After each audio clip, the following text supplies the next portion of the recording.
જાન્યુઆરી 2024ની વાત છે. Normal life ચાલી રહી હતી અને મને અચાનક જ હેરફોલ થવાનું ચાલુ થઈ ગયું. પણ એ ટાઈમે મેં નોટિસ નહોતું કર્યું કે મને હેરફોલ થાય છે.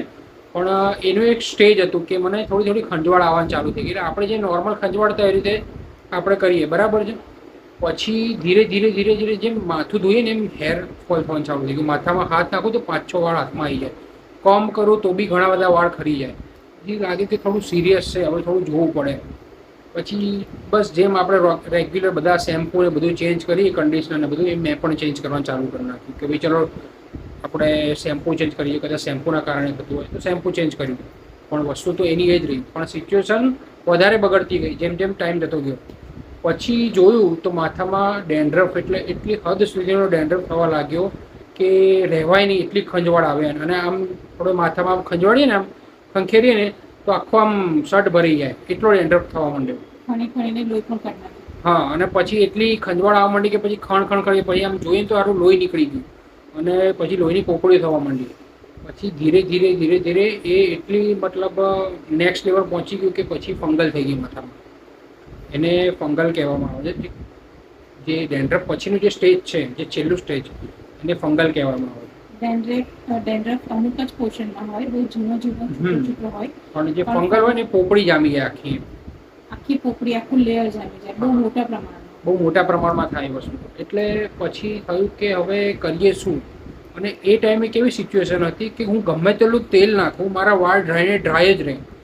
મારા મારો સ્કાલ્પ બી એકદમ ડ્રાય, કોઈ અસર જ ના કરે. ઉપરથી જેટલું વધારે તેલ નાખું એટલો વધારે ડેન્ડ્રફ થાય, એટલો વધુ આમ હેરફોલ થવાનું ચાલુ થાય. અને મારો આ જે પોર્શન કહેવાય, એટલા ભાગમાં મારા ઓલમોસ્ટ વાળ જતા જ રહેતા. તો અત્યારે તમને બહુ દેખાય છે, બાકી ઓલમોસ્ટ જતા રહેતા, મતલબ ટાલ જ પડી ગઈ હતી એવું કહીએ તો બી ચાલે. વિડીયો મૂક્યો છે, તમે જોઈ શકો છો. એમાં મારા હેરની કન્ડિશન કેવી હતી. લોકોને એવું લાગશે કે ભાઈ આને માથું નહીં ધોયું હોય કે ભાઈ તેલ નહીં નાખ્યું, ભાઈ બધું જ કર્યું હતું. બહુ માથા ધોયા છે, બહુ તેલ નાખે છે, પણ કોઈ જ અસર નથી થતી. અને મોંઘામાં મોંઘું શેમ્પૂ, મતલબ જે 1500 રૂપિયાનું શેમ્પૂ આવે છે, મેં એ પણ વાપરી જોયું. પછી કોઈ કોસ્મેટિક પ્રોડક્ટ બાકી નહીં, હા, કોઈ કન્ડિશનર, સીરમ, ઓઇલ, બધું જ વાપરી જોયા. માસ્ક વાપર્યું, બધું જ વાપર્યું, એન્ટી ડેન્ડ્રફ વાપર્યું, બધું જ. ઇવન હું છેલ્લે ડર્મેટોલોજી જોડે પણ ગયો હતો એઝ અ કોસ્મેટિક ફોર્મ્યુલેટર. મારે જવું પડ્યું કે મને એવું લાગ્યું કે હવે મારા નોલેજની બહાર જઈ રહી છે વસ્તુ. તો હું એની જોડે ગયો તો એમને મને એક સીરમ આપ્યું અને એક શેમ્પૂ આપ્યું. ચલો, એનાથી મારો થોડો ડેન્ડ્રફ ઓછો થયો. પણ સિચ્યુએશન તો એના પછી વધારે ખરાબ થઈ. મને બોડી રિએક્શન લાગી ગયું, બરાબર છે. અને એના પછી તો મારા હેરફોલ ઓલ ડબલ થઈ ગયા. મારો જે સ્કાલ્પ હતો એ પછી ઓઇલને એબ્ઝોર્બ કરવાનું જ બંધ કરી નાખ્યું. એટલી ખરાબ હાલત થઈ ગઈ. પછી મને એવું લાગ્યું કે હવે થોડું સિરિયસ છે, આપણે આઉટર હેલ્થની, ઇનર હેલ્થની થોડી વધારે ધ્યાન રાખવાની જરૂર છે.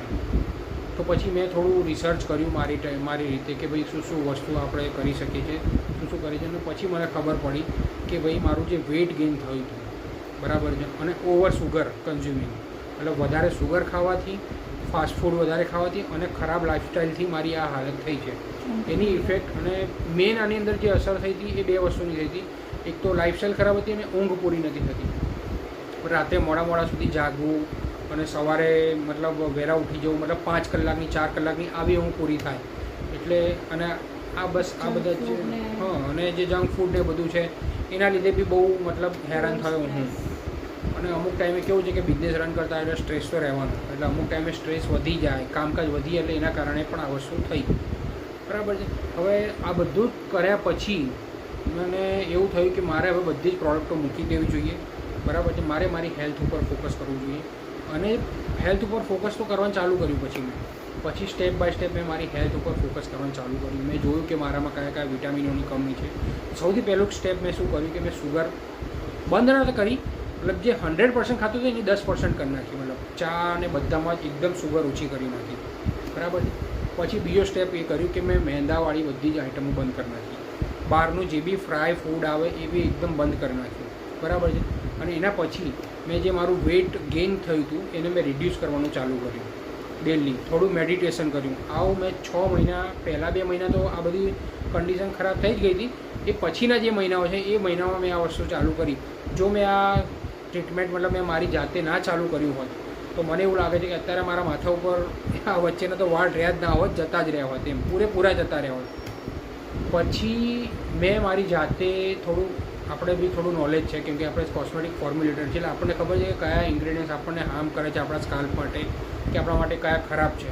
એટલે ઇનર હેલ્થ તો મારી ચલો સુધારવા લાગી, એનાથી ઉપર પણ એનાથી વાળમાં અને સ્કિનમાં બી ફરક પડવા માંડ્યો. પણ પછી એવું થયું કે હવે જે વાળ છે એનો ગ્રોથ કેવી રીતે કરવો, બરાબર છે, કેમ કે સ્કાલ્પ જે છે એ થોડો ક્લીન થવા લાગ્યો, વાળ જે છે થોડા સિલ્કી થવા લાગ્યા, મતલબ થોડા સ્ટ્રેન્થ એની વધવા માંડી.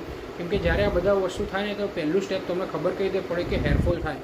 પણ હેરફોલની જોડે જોડે મેં બીજી વસ્તુ એ છે કે હેર થિનિંગનો પ્રોબ્લેમ થાય, પતલા હેર થઈ જાય. તમે આમ માથામાં હાથ નાખો ને એ કેવી રીતે ખબર પડે કે તમે જ્યારે માથામાં હાથ નાખો ને તો વાળ ખેંચાય, વાગે, તમને પિનની જેમ વાગે, એને કહેવાય હેર થિનિંગ. સૌથી પહેલું સ્ટેપ એ કરવું પડે કે હેરની થિકનેસ વધારવી પડે. એ કેવી રીતે વધે? હા, એના સ્કાલ્પ કમજોર થઈ જાય. તમે આમ થોડુંક જ ખેંચો એટલે ફટ દઈને હાથમાં વાળ આવી જાય એમ, એટલે સ્કાલ્પ તમારી કમજોર થઈ ગઈ કહેવાય. એટલે આ બધું, અને જો તમે એની કેર ના કરી તો તમને ગેરંટેડ છે કે તમે મતલબ તમારા વાળ ત્યાંથી પરમેનન્ટ જતા રહેશે એમ, પછી પાછા આવવાનો કોઈ ચાન્સીસ જ નથી એક વખત ગયા પછી. એટલે આજે 6 મહિનાનો મારો એક્સપિરિયન્સ રહ્યો, એમાં મેં બહુ મહેનત કરી, બરાબર છે. ત્યારે જ મારા વાળ આવ્યા છે. અને આ ટાઈમમાં મેં ફક્ત ને ફક્ત બધા કેમિકલોને મૂકી દીધા હતા, મતલબ જે બધી પ્રોડક્ટો બધું ભૂલી ગયો હતો, બધું ઘણું બધું હતું, બધું મૂકી દીધું અને ખાલી ને ખાલી નેચરલ, મતલબ ભગવાને જે આપણને આપ્યું છે ને એની ઉપર જ ફોકસ કર્યું. ખાવા પીવાનું સુધારો, ઊંઘ સુધારો, જીવનશૈલી સુધારો તમારી, મતલબ રેગ્યુલર સવારે ઉઠીને હું ચાલવા જતો હતો. મેં મારા ડાયટની અંદર ઘણા બધી વસ્તુ એડ કરી. એક મેઇન વસ્તુ છે કે જ્યારે તમારા જે હેરફોલ થાય ને એ કયા ન્યુટ્રિશનના કારણે થાય, તો મેઇન વસ્તુ છે કે ફેટી એસિડ. તમારામાં ફેટી એસિડની કમી થાય એટલા માટે તમારા હેરફોલ થવાના ચાલુ થઈ જાય. હવે ફેટી એસિડ છે ને બહુ બધી વસ્તુમાંથી મળે છે. એક તો છે નોનવેજ જે ઓપ્શન છે, મતલબ ફિશ ઓઇલ છે, પછી સપ્લિમેન્ટ છે, એ બધું લઈ શકો ને. વેજમાં એ બધા ઓપ્શન છે કે ફ્લેક્સીડ, જે બધા સીડ આવે, ચિયા સીડ, ફ્લેક્સીડ છે, બરાબર છે. આ બધા જે સીડ આવે એમાંથી ફેટી એસિડ બહુ મળે. આ બધું મેં મારા ડાયટમાં એડ કર્યું. જોકે હું વેજીટેરિયન છું એટલે મેં નોનવેજ નહોતું ખાધું, મતલબ નોનવેજની ઉપર હું થોડો ડિપેન્ડન્ટ નહોતો રહ્યો, વેજીટેરિયન ઉપર વધારે ફોકસ કર્યું. એટલે નટ્સ છે, આલમંડ છે, વોલનટ છે, આ બધું ઉપર થોડો વધારે ફોકસ કર્યો. અને ઘણી બધી વસ્તુ છે, તો તમને સ્ટેપ બાય સ્ટેપ કહેતો રહીશ. આ જસ્ટ એક મારો એક્સપિરિયન્સ હતો જે મેં તમારી જોડે શેર કર્યો કે આ તો હું ચલો અત્યારે ફેસ કરું છું. ઇવન મારે કોસ્મેટિક્સનું મને નોલેજ છે એમ છતાં બી, પણ જે લોકોને નોલેજ નથી એ તો કેટલું સફર કરતા હશે. એના લીધે તમારી જોડે થોડું શેર કર્યું છું. આઈ હોપ કે તમને થોડી હેલ્પ કરે આ વસ્તુ. તો ચલો મળીએ હવે નેક્સ્ટ વિડીયોમાં.